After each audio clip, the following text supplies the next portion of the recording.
Champions e Champions do 8º ano, os melhores, os mais inteligentes e os mais lindos alunos do mundo. Uhul! Professor Valmir Cardoso, da Escola Básica Melville Jones, licenciado para a prática do componente curricular de História da melhor rede de ensino do país, que é a Rede Pública Municipal de Itajaí, Santa Catarina, pois aqui estão e daqui sairão os melhores cidadãos, os melhores profissionais e os melhores administradores, que são vocês amanhã, para continuarem transformando positivamente esta linda e poderosa nação chamada Brasil, Zil. E todos nós nos beneficiaremos da sociedade que vocês estarão no comando, inclusive minhas pequenas netas Lara, Beatriz e Yasmin. Sempre digo, se nós, professores, conseguimos transformar nossos alunos para melhor, dando continuidade à boa educação que eles já recebem em casa, a nossa sociedade será mais humana, fraterna, honesta e trabalhadora. E nós estamos trabalhando nisso, Champions! Uhul! No contexto geral, estamos aprendendo a habilidade F08HI02 da BNCC, que trabalha as revoluções burguesas. Já aprendemos sobre o que é burguesia e também sobre a importância da Inglaterra na história e no cenário mundial. Se não assistiram às últimas aulas, busquem lá no meu canal do YouTube Valmir Cardoso Itajaí ou na página do Facebook da TVBE Itajaí. Hoje vamos continuar aprendendo a habilidade de código F08HI02 da BNCC, onde trabalharemos a Revolução Civil Inglesa, que fez com que os intocáveis e divinos reis ingleses tivessem seus poderes diminuídos, e isso perdura até os dias de hoje. No século XVI, a Inglaterra já era bem rica e acumulava muito ouro. Eles haviam adotado uma prática econômica conhecida como mercantilismo. A rainha Elizabeth I, a Virgem Champion, absolutista da gema, tinha todo o poder e controle sobre tudo que se plantava, colhia, extraía, produzia, importava e se exportava naquele reino. Vamos ver um retrato desta rainha? Também conhecida como Isabel I, foi a última rainha da dinastia Tudor e reinou sozinha na Inglaterra por longos 44 anos. O mercantilismo que esta senhora adotou e que tinha amplo apoio dos burgueses, pois isso lhes era conveniente, também ficou conhecido por se aproveitar das riquezas dos povos invadidos, chamados de colônias, tanto por se apropriarem da matéria-prima destes povos, como por obrigar essas colônias a comprarem com exclusividade os produtos feitos na Inglaterra. Além disso, a rainha Elizabeth I também faturava com os corsários. O que significa corsário, Os corsários, Champions, foram os piratas legais que recebiam uma carta de corso da própria rainha para poderem roubar os navios comerciais de outras nações. Isto servia tanto para empobrecer a nação roubada, como também para lucrar com o próprio roubo. Por isso, Champions, nem todas as riquezas que hoje muitas nações poderosas demonstram ter foram adquiridas de forma justa. Na Inglaterra daquele tempo, quem tinha terra tinha poder. Como o rei Henrique VIII, pai desta Elizabeth I, ele brigou com a Igreja Católica e criou a sua própria igreja, a Anglicana. Muitas terras da Católica agora estavam sendo vendidas bem baratinhas para os empreendedores burgueses. Os burgueses que compravam muitas terras eram chamados de gentry, e os que compravam poucas terras eram chamados de yeomen.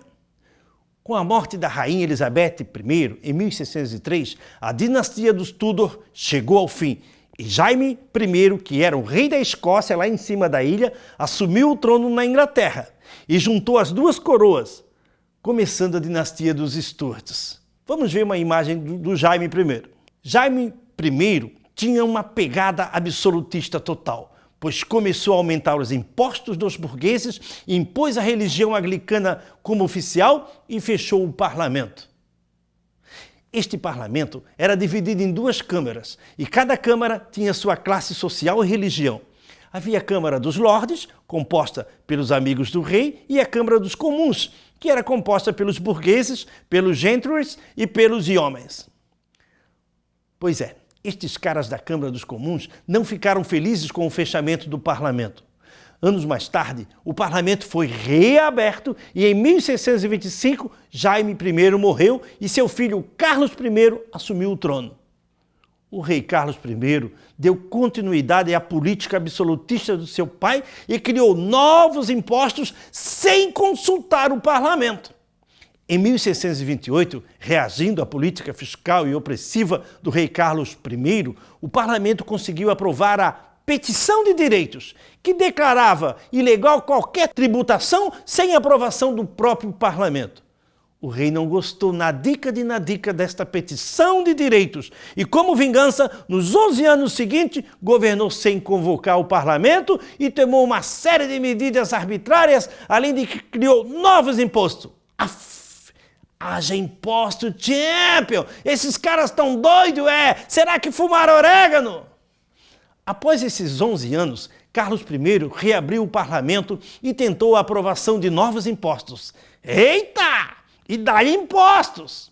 Porém, o parlamento barrou as intenções do rei. E por isso o rei Carlos I invadiu a Câmara dos Comuns com a sua guarda pessoal para prender os líderes oposicionistas.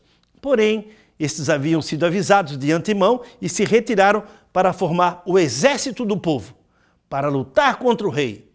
Iniciou-se, então, uma guerra civil. Guerra civil é aquela guerra interna dentro de uma mesma nação. Ela durou de 1642 a 1649, na qual os ingleses estiveram divididos em dois grandes grupos rivais.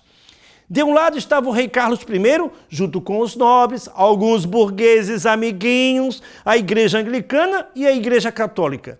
Do outro lado, estavam parlamentares da Câmara dos Comuns, a maioria dos outros burgueses, os gentries e os homens, os puritanos e os presbiterianos, só não tinha pobre, champion, nem camponês.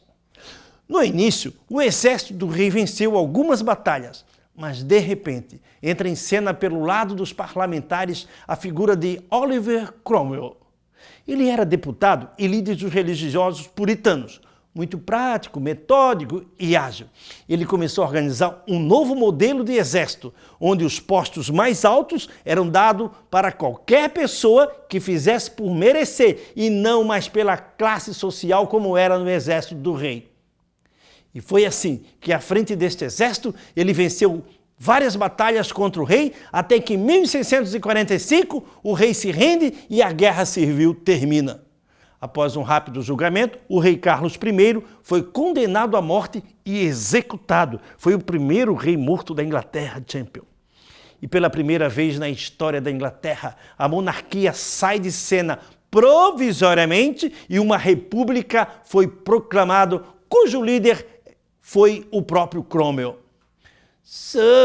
Quer dizer que desta data em diante, acabou o autoritarismo do rei na Inglaterra, Pois é, champions. Na verdade mesmo, eles derrubaram e mataram um rei que era cruel. Mas no lugar dele, colocaram um republicano que também era cruel.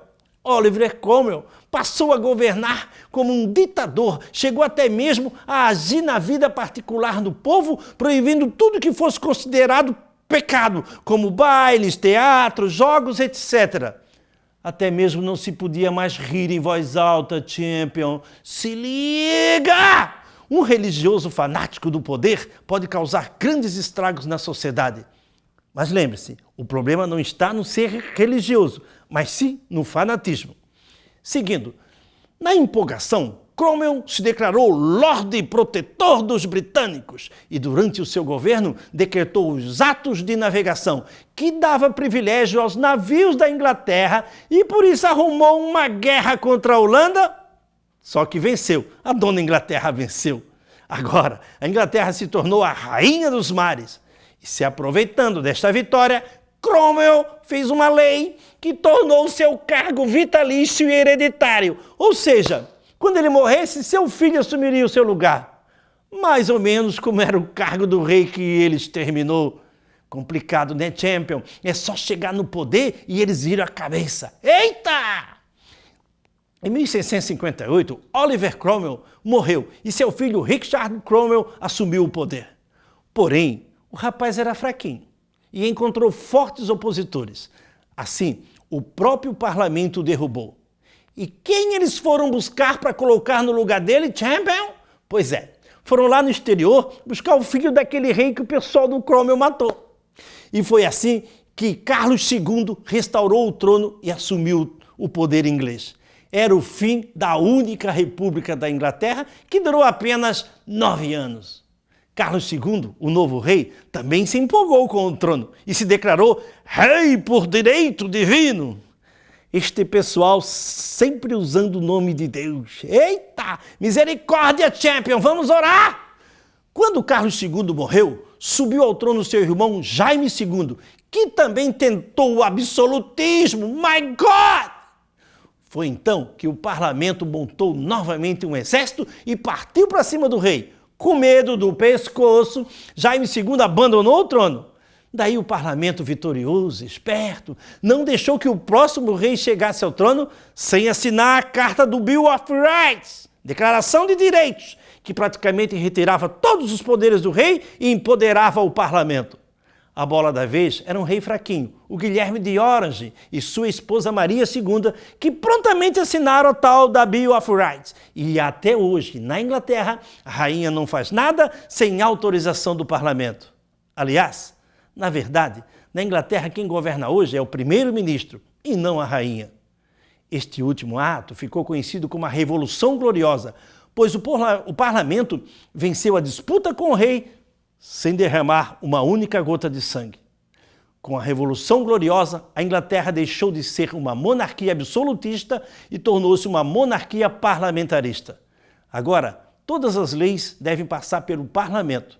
Dali em diante, os ingleses deixaram de ser apenas súditos do rei e passaram a ser cidadãos do reino com direitos e deveres. A Inglaterra já não era fraca, se tornou mais poderosa ainda no cenário mundial e até hoje é muito influente, mesmo que a rainha não tenha mais poderes de governo.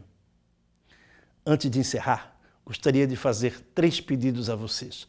Primeiro, não se esqueçam de acessar a plataforma do Google Classroom, cujo link foi passado pelo pessoal administrativo da escola que vocês frequentam. Ali, todos os professores estão publicando suas aulas para que vocês não percam a sequência da aprendizagem.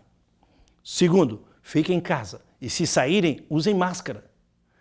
Terceiro, não fique muito tempo debaixo do chuveiro e não desperdice água, champion. Não sei se já lhes disseram, mas nossas fontes de águas e córregos que alimentam nossos rios estão secando.